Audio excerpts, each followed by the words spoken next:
nasalanta ni Bagyong.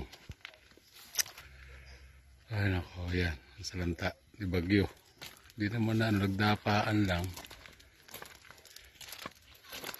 Maraming dumapa. Pero iba, matitibay. Ayan ang okra. Matibay ang okra. Hindi basta-basta na padadapa ng bagyo. Ayan. Ayan. Ito ang kapaligiran dito sa farm ni nanay. After Bagyong Christine. Ayan, oh. Hindi naman ganong napinsala ang mga pananim. Hindi naman ganong malakas ang hangin.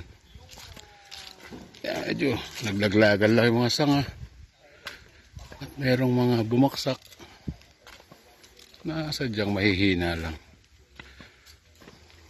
ang kanilang mga, ayan, may konting dumapa na bumaksak na okra. Dito maraming baksak na itayo ko na yung iba dyan.